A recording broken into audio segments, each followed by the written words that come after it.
Good afternoon, everyone. Welcome to Ham Radio Basics Live, Season 4, Episode 7, Ham Radio News and Updates 2/11/2026. Hope everyone is doing well. Cooley is here. Andy is here. Welcome, guys. Hope you guys are doing great and having a great day today. One of the things I wanted to kind of start off with, okay, it's usually a day in the life of, sometimes you have significant days. James, welcome. Thanks for stopping by today. You have significant days, and welcome to those of us that are watching on X, and you're more than welcome to join the chat. You know how to do that. You click on the YouTube link in the pinned video there, and it'll get you directly into the chat, and we welcome you. We love having you guys in the chat. It's been great. As I said, usually, some days are more important than others. Well, this one is kind of like, yeah, it is a little bit more important than other ones here. And one of the things I wanted to go ahead and share this with you here, this post that I made on Facebook, is today is our 15th wedding anniversary, okay? And it's a significant milestone. It's a significant milestone for both of us. We've both been married before. We really, this time, believe that we hit home runs. Well, we're still here 15 years later. So number one, yeah, I would say, I think she's going to keep me, and I know I'm going to keep her. And what's real funny is, Valerie got me one of the best anniversary gifts I've ever received before. It was a scented candle. I said, "Oh, this is real nice." And then what the saying on it was, it said, "We've been putting up with each other's SHIT for over 15 years." And it really, it's very humorous, but you know what? It's so true, because that's part of a marriage, is give and take, and you put up with the other one puts up with you, and you everything ends up being hunky dory here.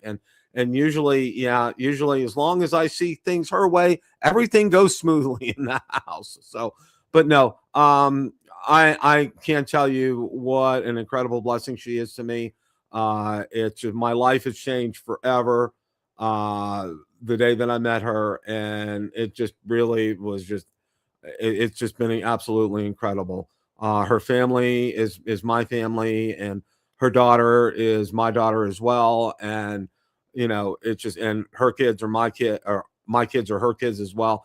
And, we love each other so much, and we're there for each other. We support each other. We encourage each other. And, as I've told her often, I was married before, and I told her, I said, you know what? I didn't know that a marriage could be fun. Well, this is something that I can definitely say, yes, there are no dull moments. Okay. For example, okay. Well, it was probably a few years ago in our previous house, 10 o'clock at night, and Valerie's turning the TV on. And I said, "What are you watching?" It was the Autopsy channel, okay, where they reenact famous autopsies, okay, at 10 o'clock at night. I said, enjoy. And I went into my den to process videos and stuff, to do stuff for the channel and everything. But I was just like, I was beside myself. I was laughing so hard, okay. But no, that's who she is. That's a wonderful part of who she is. And I absolutely love it. And we went out this previous Saturday for a very nice meal at Melting Pot. If you guys have heard of Melting Pot before, very romantic setting, very nice. And, the thing is, our anniversary is 3 days before Valentine's Day. So we got to be careful where we go and when we go and everything, because I know with Melting Pot, they do have an upcharge there. And, you don't want to go when they have, like, if we got a week later, we couldn't have gone a week later, it'd been Valentine's Day. They upcharge for special rooms that they have. They have like more private booths there, and they upcharge for them and everything. So enough of all that. All right. Got two things we're going to kind of focus here in today. And, first one, we're going to talk about Hamcation. And, I'm unfortunately, just because the way things are and everything, absolutely, I cannot go this year. We wanted to, but we can't. And there's just not enough time in our schedules. Our schedules are just so stinking busy right now. We just don't have the time to do that. I really want to do it. It's so close. It's an hour.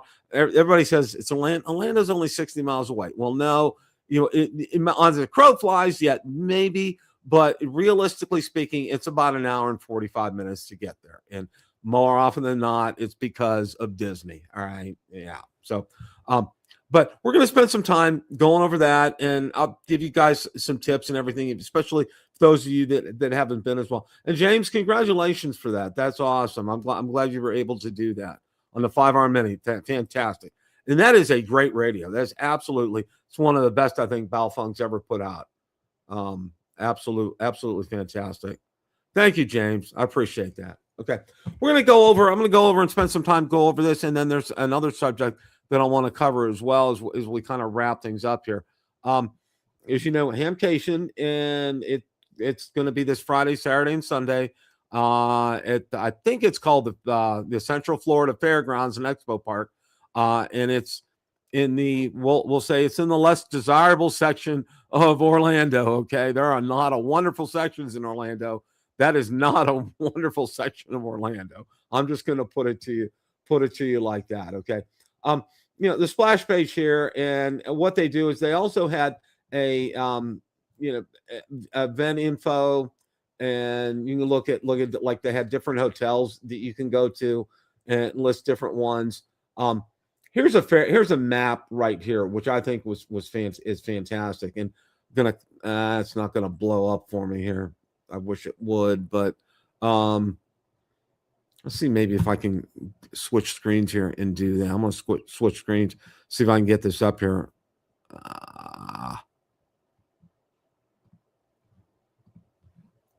Let's see, window. There we go. Okay. All right. Good deal here. All right. Well, you come in right here where the St. Peter Parish Boulevard right here. That's your main drag that you come in on. And more often than not, where you see these parking spaces over here to the right, they used to let people park right here where these big empty lots are, but they don't anymore. Usually they only allow you to park.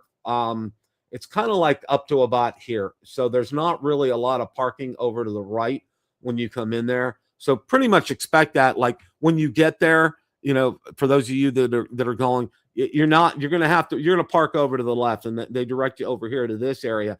Now, you have to be careful, and this is one thing.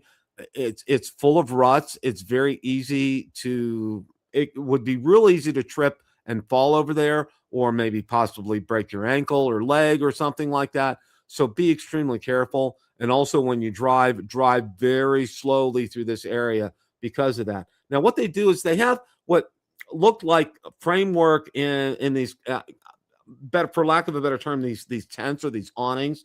In some of these parts, you can see probably like down here at the bottom, there's some. It's like a framework kind of a structure for part of these here.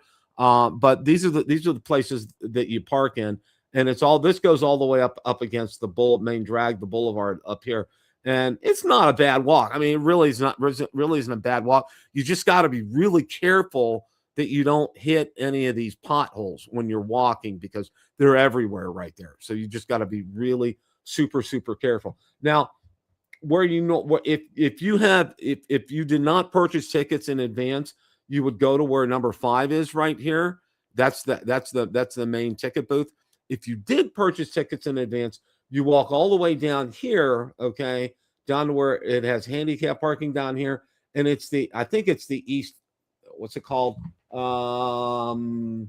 Gate ticket booth will call. Okay, where it says 5 and 6. That's where you walk in. If you purchase tickets in advance, this is where you walk in, and that's almost always where I've walked in as well. I last time stood in line like right here, like a real smart individual. I'll just say that, and waited to go in there. And no, you need to go down the other end. So it's like we had to hoof it down there. But what's nice is you can walk right into the East-West Hall. In the East-West Hall, it's the main building there, okay? This is where everything transpires. I mean, it's like this is where I would say 99% of all the vendors are going to be. You're going to spend most of your time in here. And it's also, too, if you haven't been to Hamcation and say you've been to Hamvention, it's a lot more compact. It's not as it's not as spread out like Handvention is. So the vendors have smaller areas to set up in. So, plus, with all of that, there tends to be congestion there. And one of the things that I highly advise people, if you can do this, okay, especially like on Friday when it opens up, or Saturday early in the morning. Sunday, not so much, because I think a lot of people are starting to leave on Sunday. But if you get there like 9 o'clock in the morning, there's going to be a log jam when you're walking in that building. And almost as soon as you get in the building, if you make a right over there, it's Ham Radio Outlet. They have the biggest probably vendor area there, and they sell a lot. They sell a lot of equipment, a lot of items there, and it's something that it just everybody ends up going there. See, this blows my mind away, especially now. I can see buying like specialty antennas, or some of or cables or things like that, and I understand that. But people go there and they're buying like these Yaesus and ICOMs and all this and stuff, and I'm like, why are you doing it here? Why don't you do it at home and have it sent to you? I mean, I don't know, maybe it's like the thrill of being able to take it. But then the other thing is, you either have to take it back to your car, so you got to walk all the way from the building back to your car over here, or you have to carry it around with you the day. Okay, let's say I buy a 7300. I don't want to carry that around all day, so I'm going to walk back to the car and then walk back there, and it's probably a good 20 minutes between the two. So no. It's like I don't. That's why I said it's one of my things is it's wonderful that HRO is there, that in the Gigaparts is there. DX Engineering isn't. They're up in Handvention, but for buying a major item, I'm going to do that from home and have it shipped to my home location. Thank you very much. So, but yeah, and like I said, most of the vendors are set up here, and it's tight quarters. And the one thing I can tell you is, like, if you go, like I said, like later in the day, there's going to be more room for you to be able to maneuver around in. And the other thing is, usually when you get there, and it depends on how they've set up the booths, and usually what happens is when you go in, pretty much over to the left, and it's been that way for the past few years, ICOM is set up. And of course, our good friend Ray Novak is there. And everybody, and more often than not, if you get, like I said, if you get there in the morning, everybody wants to talk to Ray. Who doesn't want to talk to Ray? He'll talk to everybody, okay? But there's a queue, there's a line. You got to stand up. I lucked out 2 years ago when I went. There was nobody standing in line. I walked right up to him. We talked for a while. And he knew me from Facebook and YouTube and everything. Just great guy, just great ambassador for our hobby. Just a wonderful guy, and just very, very knowledgeable, very helpful, very friendly. So you're gonna get, that's what you're gonna get with trying to meet Ray, especially early on in the morning. Everybody's gonna be there. Everybody wants to meet him. Everybody wants to talk to him. And with something like that, like I said, you probably want to go a little later in the day, like noonish or so. Now, when you get down to Yaesu, they have, I found it's real interesting. I think Yaesu has a lot more people at their booths. And of course, these are all volunteers. And of course, John Crux was at Yaesu. I tried to go to talk to John, but every time I go to try to talk to him, he was doing some kind of an educational course for Yaesu, which is great that they're doing that. But it's like, I couldn't find him because he was teaching these courses. I never got a chance to meet him or talk to him. I really wanted to be able to do that. So, but no, that like is pretty much the 411 on the east-west hall that they call it. And like I said, it's a majority where a majority of the vendors are. Now up here at number 3, where you see this right here. Okay, this is where this is. Here we go. That's better. Okay. Number 3, that's where it's swaps, okay? And instead of like they used to hold, and you can see right here where I have my cursor right here, there's parking right here and tailgating. And some people are still set up there, but you're going to find a majority of the people that are doing your swap meet inside building number 3. Now, it's a huge building inside there, and it really pretty much houses everybody that you can think of in there. And you have everything from old tubes to batteries to old equipment. Everything you could think of under the sun is in there for a swap meet. So that's absolutely fantastic. Now, number 2 is North Hall. North Hall does have a few vendors in there.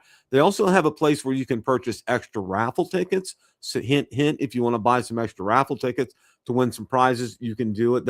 You do that over in Hall number 2. Now, right across from the east-west hall and where it has 18 and 16, that's the main area where the food vendors are set up. And, they have a really decent selection of food vendors there, but be prepared to pay $20 for a hot dog and a Coke. Okay. That's pretty much a going rate for that kind of stuff.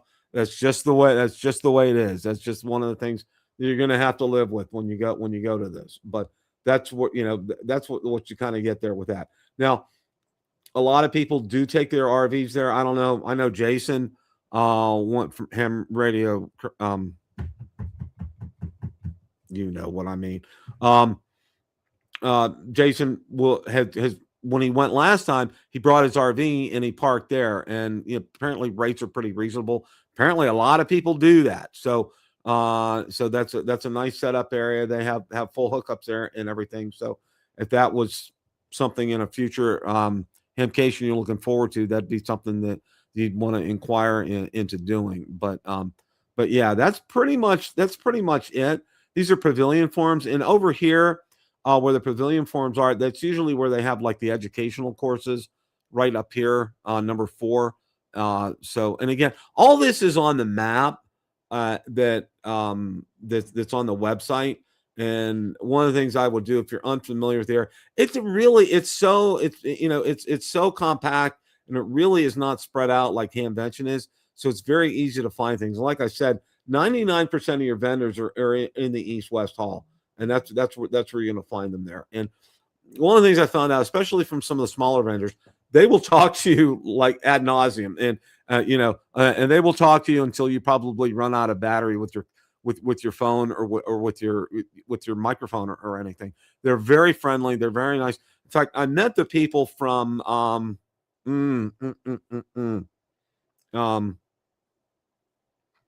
Alabama. What's the Hamfest in Alabama? I'm trying to remember the name of that. Everybody, I know it, but that's kind of where it's at. Waypoint, welcome. Thank you for stopping by today.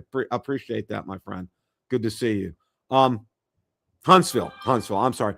There had people from Huntsville there. They also have people from Dayton there as well, and kind of helping to promote their hamventions, so to speak. The Huntsville people were extremely friendly, very nice to talk to. And one of these years, we're going to get ourselves together and go to Huntsville. It's also a great place to do touring, especially if you've been into the space program. There's a lot with that there. So let's go over. I'm going to go to some other parts of the website here. Let me get back here to this. Okay. Let's see what we can find here.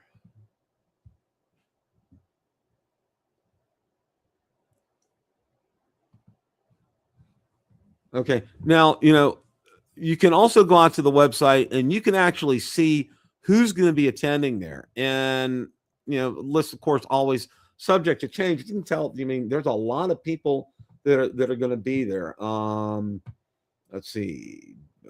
Alpha Antenna will be there. Budapest will be there. I'm trying to pick out some of the bigger names that'll be there. Huntsville Hamfest, they're going to be there. Radio Society of Great Britain, which is interesting. Yaesu will be there. Let's see. DX Engineering is going to be there this year. Wow, that's a surprise. That they weren't there the previous ones that I've been to. Of course, Dayton Hamvention will be there. Flex Radio will be there. HRO will be there. Healthcare Hams, that's interesting. ICOM, of course, Kenwood.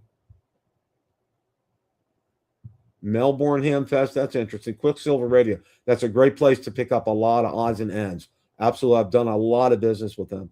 Signal Stuff will be there. Spultena will be there. Youth on the Air. ARRL, of course. Diamond Antenna. Elecraft. Gigaparts. Ham Radio Prep, World Radio League. If you guys get a chance, stop and talk to James, who's the founder of Ham Radio Prep and World Radio League.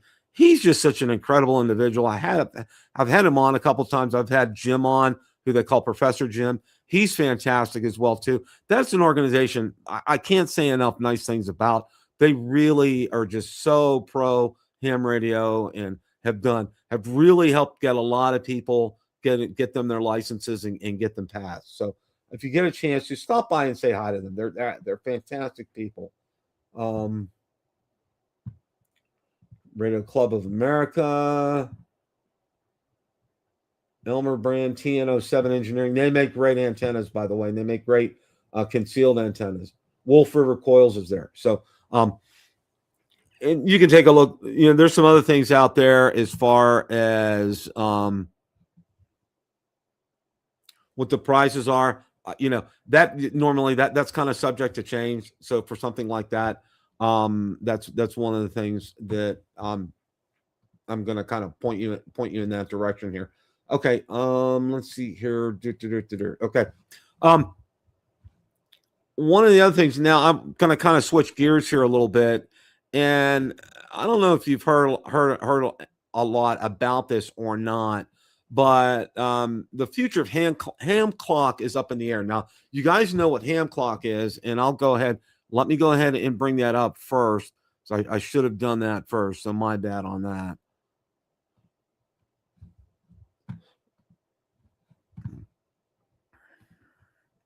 Because I know some of you guys, some people are new, and I want to make sure. Okay. All right. Here it is right here. You know, ham clock provides some incredible information to you. You know, it's meant to display on a large monitor, a large TV screen. Look at the numbers. It has information from satellites, from band conditions. Of course, you know, your call sign up there, the date, the time. Take a look at the propagation map, see how things are doing across the earth, and so forth. And you know, this one's actually here's a real good one. You know, it shows you a DX and DE right here. Shows you the sun, some other different information here, and again, how propagation is and where people are making contacts from. It's very useful information. Okay, you know, for those of you that may have not seen this before, and I actually, you know, that's something that I highly endorse and highly recommend that you get. Now, I think this was a couple of weeks ago. I'm not exactly 100% sure. And I wanted to go ahead, and I had a PowerPoint presentation, but I'm going to kind of share this and then I may go to that. Ham clock was created by Elwood Downey, who sadly recently became a silent key. Unfortunately, he committed suicide a couple of weeks ago. Following his passing, it was announced that ham clock has officially reached end of life status. There will be no further updates, no official maintenance, no long-term back-end support. What happens next? Ham clock depends on a central back-end server to supply solar flux and geomagnetic data, KNA index, DX cluster spots, map tiles, space weather information. The back-end server is expected to go offline around June 2026. When that happens, live propagation data will stop updating, DX spots may disappear, maps may fail to load, some panels will go blank. The software itself won't instantly disappear, but without data sources, it won't function as intended. The good news, the community stepped up. Amateur radio operators don't let great tools die easily. Two main projects are emerging. Open ham clock backend. This is a community-built replacement server designed to mimic the original ham clock backend, keep existing ham clock installations running, provide map tiles and solar data. If successful, the menus, this means you may be able to keep your current ham clock displays working, just pointed to a new back end. Best for operators who want to keep their current shack display unchanged, okay? Open ham clock, modern successor. This is a complete rearranging of ham clock as a modern dashboard. It includes live DX cluster spots, space weather, PSK reporter integration, POTA-SOTA spotting, satellite tracking, browser-based interface. It's more flexible and future-proof, but it's not a direct clone. It's an evolution. Best for operators ready to move to something more modern, okay? Final thoughts. Ham clock has been one of the most iconic shack displays in amateur radio. When the original project is ending, the spirit of ham radio, experimentation, collaboration, and community is keeping alive in new forms. The tool may change, The mission does not. Okay. Now, one of the things that I did see out there, and I'm going to go ahead and bring that other site up.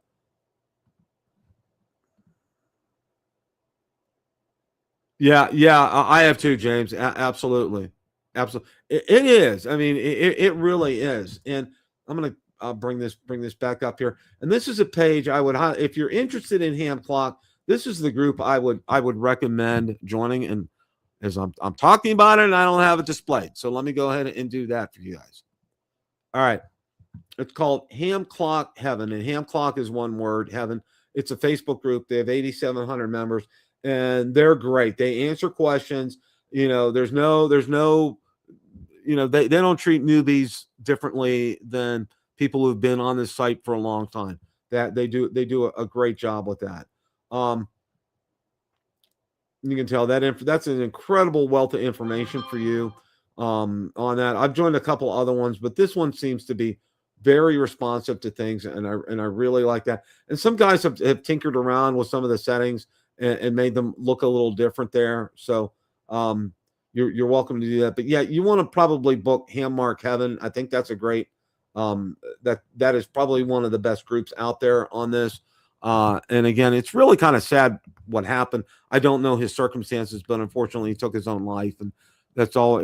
The ending of any life is always sad, and that's just really kind of sad as well. So, but yeah, I wanted to go ahead and talk to you guys briefly about that to let you know that there are some things in the works. Now, I also read too that I saw a post in another group, and I don't know where it was last night, that talked about that actually said that, hold on, wait a minute, it isn't going to be end of life in June. The server's not going to end.